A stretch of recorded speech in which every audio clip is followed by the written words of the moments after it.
안녕하세요, 자영업 다일입니다. 요즘 자영업 시장이 어렵다는 얘기 정말 많이들 들으셨을 겁니다. 하지만 실제로 얼마나 심각한지 아직 체감이 안 되시는 분들도 많으실 텐데요. 단적으로 말씀드리면 이대로 가면 자영업으로 돈 벌기는 거의 불가능한 구조가 되고 있습니다. 자영업 경기 침체도 문제이지만 그보다 더 큰 건 수익을 빨아들이는 구조적 문제 때문인데요. 현재 자영업자에게는 커다란 두 개의 빨대가 꽂혀 있습니다. 예전에는 이 정도까지는 아니었는데 지금은 이 두 개의 빨대가 자영업자들에게 꽂혀 있기 때문에 장사가 잘 되어서 매출이 나오더라도 제대로 된 수익 구조가 나올 수가 없는 상황입니다. 오늘은 왜 지금 자영업으로 돈 벌기가 어려운지 자영업자에게 꽂힌 두 개의 빨대에 대해 이야기해보는 시간을 갖도록 하겠습니다. 먼저 첫 번째, 프랜차이즈. 우리나라 자영업의 가장 큰 구조적인 문제 중에 하나가 거의 대부분이 프랜차이즈 창업이라는 겁니다. 통계청 조사에 따르면 2022년 프랜차이즈 가맹점 숫자는 28만 5,597개로 전년에 비해 9.7% 상승했고 매출액 또한 100조를 넘어가면서 프랜차이즈 공화국이라는 이야기가 나올 정도입니다.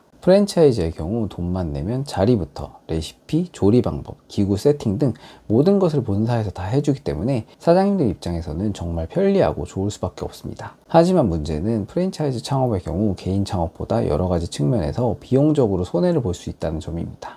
첫 번째는 창업 비용입니다. 대부분의 외식 프랜차이즈에서는 초기 창업 비용 자체가 가장 큰 부담으로 작용합니다. 메가커피의 경우 10평에서 15평 기준으로 권리금 보증금을 제외하고도 최소 1억에서 1억 5천만 원 이상이 소요되며 베스킨라빈스 역시 최소 3억 원 이상이 들어갑니다. 그런데 프랜차이즈 창업의 경우 이러한 매장 인테리어나 시설 장비 대부분을 본사에서 지정한 협력업체를 통해 시공해야 하는 구조입니다. 본사 업체가 아닌 창업자가 직접 선정한 외부 업체를 쓰는 것이 이론적으로 허용되는 경우도 있지만 실제로는 본사에서 과도하게 까다로운 시공 조건이나 감리 조건을 요구하기 때문에 개인이 직접 공사를 맡긴다는 것은 거의 불가능에 가깝습니다. 문제는 이 과정에서 인테리어 공사비 자체가 시세보다 비싸게 책정되어 있다는 점입니다. 집기나 장비의 경우에도 개인이 구매하는 경우보다 훨씬 비싼 경우도 많고 평당 공사비가 시장 시세보다 30% 이상 높은 경우도 있습니다. 거기에 공사 항목들이 복잡하게 나누어져 있어서 초보 창업자 입장에서는 그게 합리적인 금액인지를 판단하기가 매우 어렵습니다. 결국 대부분은 그렇구나 하며 본사 담당자의 설명을 그대로 수용하고 넘어가게 됩니다. 하지만 그 과정에서 본사는 창업 초기에 상당한 수익을 챙기게 되는 구조인 것입니다. 결국 창업자는 비싸다는 걸 알면서도 선택권 없이 본사 협력업체를 통해 시공을 진행할 수밖에 없고 그 안에서 본사는 안정적인 마진을 확보하게 되는 구조인 것입니다. 두 번째는 물류 비용입니다. 가맹점은 원재료, 소모품, 포장지, 비닐, 유니폼까지 모든 물품을 오직 본사로부터만 공급받아야 합니다. 즉 시중에서 더 저렴하게 구할 수 있어도 사입은 절대 불가능한 구조입니다. 실제로 본사에서 공급하는 가격을 보면 입이 떡 벌어질 정도인데요. 예를 들어 치킨 프랜차이즈의 경우 기름, 닭고기, 치킨박스 등 주요 품목의 단가가 시중보다 훨씬 높게 책정되어 있습니다. 대표적인 예가 튀김류인데 보통 15kg짜리 기름 한 통으로 약 50마리 정도를 튀길 수 있습니다. 그런데 일부 브랜드는 이 한 통 가격이 10만원을 훌쩍 넘는 곳들이 있습니다. 시중에서는 해바라기유 18리터 5만원에서 7만원이면 구할 수 있죠. 물론 품질은 더 좋긴 하겠지만요. 이처럼 가격 차이가 많이 나기 때문에 당연히 외부에서 더 저렴하게 사입하려는 시도가 생기지만 메이저 브랜드는 정기적으로 기름 성분 검사를 진행합니다. 외부 제품 사용이 적발되면 가맹 해지나 폐점 수치까지 갈 수 있기 때문에 사실상 사입은 불가능하다고 보셔야 됩니다. 포장 용기나 비닐 같은 부자재도 마찬가지입니다. 이런 단가가 쌓이면 결국 점주의 전체 원가 부담으로 직결됩니다. 닭고기도 마찬가지인데요. 예전보다 닭값이 내려갔지만 본사 공급가는 거의 변하지 않거나 오히려 올라간 상태입니다. 왜냐하면 본사는 매입가에 유통마진을 붙여 가맹점에 공급하기 때문입니다. 즉 유통원가가 내려가도 본사 마진 구조는 그대로 유지되기 때문에 결국 가맹점에는 여전히 높은 가격으로 물건이 공급됩니다. 많은 분들이 메이저 브랜드일수록 대량 구매가 가능하니 당연히 가맹점에 더 싸게 공급해 줄 거라 생각하지만 실상은 그 반대입니다. 이러한 비싼 공급 단가는 치킨 프랜차이즈 뿐만이 아니라 여러 다른 프랜차이즈에서도 동일하게 나타나는 현상입니다. 거기에 창업 이후로도 매월 빠져나가는 로열티가 있는 매장들도 있고 추가로 광고비, 교육비 등 계속해서 지출되는 항목들이 즐비합니다. 물론 모든 프랜차이즈가 다 이렇다는 말은 아닙니다. 정직하게 점주들을 위해서 합리적인 가격과 동반 성장을 모색하는 곳들도 있지만 이런 곳을 찾는 게 쉬운 게 아니라는 거죠.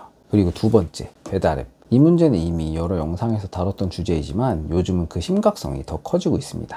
이제는 가게의 매출이 얼마인지보다 그 매출 중에서 배달 매출이 차지하는 비중이 얼마나 되는지 그리고 그 안에서 얼마나 수익이 남는지가 더 중요한 시대가 됐습니다. 실제로 지금은 카페에서 2,000원짜리 아메리카노 몇 잔 파는 게 배달로 2만원짜리 치킨 한 마리를 파는 것보다 더 남는 구조가 되어버렸습니다. 이 정도면 거의 말 다 했다고 봐야죠.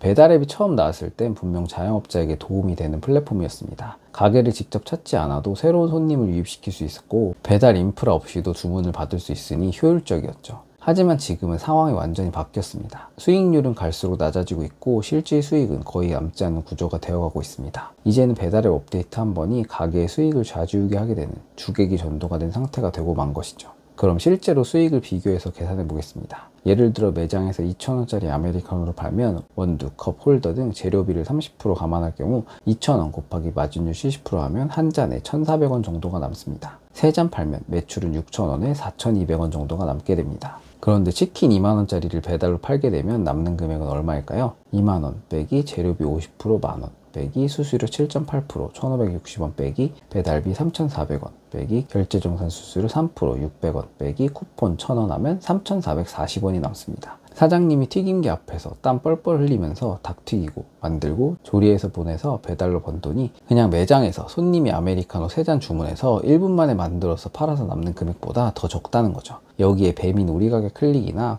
쿠팡이츠 광고를 사용할 경우 추가로 금액이 차감되는 건 아예 고려조차 안 한 금액입니다. 이런 식으로 빠져나가다 보면 정작 사장님한테 남는 건 거의 없습니다. 여기에 요즘 배달앱을 들어가 보면 쿠폰 없는 프랜차이즈들을 찾는 게 더 어려울 정도입니다. 거의 모든 프랜차이즈가 3,000원에서 5,000원 할인 쿠폰을 붙이고 있고 일부 브랜드는 7,000원짜리 쿠폰도 붙여서 이거 남는 게 있긴 한가 싶은 생각이 들 정도입니다. 문제는 이 쿠폰을 본사가 전액 부담하는 게 아니라 점주와 나눠서 부담한다는 점입니다. 기본적으로 할인 금액의 50% 정도를 점주가 부담하는 구조가 일반적입니다. 즉 5,000원짜리 쿠폰이 붙으면 점주가 2,500원 손해를 보는 셈입니다. 물론 본사 입장에서는 가맹점의 동의를 받고 진행한 것이라고 말하지만 모든 지점이 쿠폰을 붙이고 있는 상황에서 나만 쿠폰을 안 달고 버티는 건 불가능합니다. 주문량이 바로 줄어버리기 때문에 울며 겨자 먹기로 참여할 수밖에 없는 구조인 거죠. 결국 매출만 뻥튀기 되고 실속이 없다는 얘기입니다. 본사는 물품 공급량이 늘어나서 좋고 배달앱은 수수료가 늘어나서 좋고 사장님만 혼자서 지쳐가는 구조가 되어버린 겁니다. 현재 자영업자는 한쪽에는 프랜차이즈 본사, 다른 한쪽에는 배달 플랫폼이라는 두 개의 빨대가 꽂혀 있는 상태입니다. 사장님이 매출을 올리면 양쪽에서 알아서 수익을 가져갑니다. 재주는 곰이 구리고 돈은 주인이 가져간다는 속담이 현실에서 펼쳐지고 있습니다. 지금 자영업 시장은 단순히 불황이라고 말할 수 있는 상황이 아닙니다. 구조 자체가 이익을 내기 어렵게 변해버린 겁니다. 이 구조를 바꾸지 않는 한 맛집 만들면 소문나겠지, 매출만 올리면 괜찮아지겠지, 이런 기대는 점점 더 어려워질 수밖에 없습니다. 여러분들의 생각은 어떠신가요? 댓글로 의견 공유해 주시면 감사드리겠습니다. 오늘 영상은 이것으로 마치겠습니다. 감사합니다.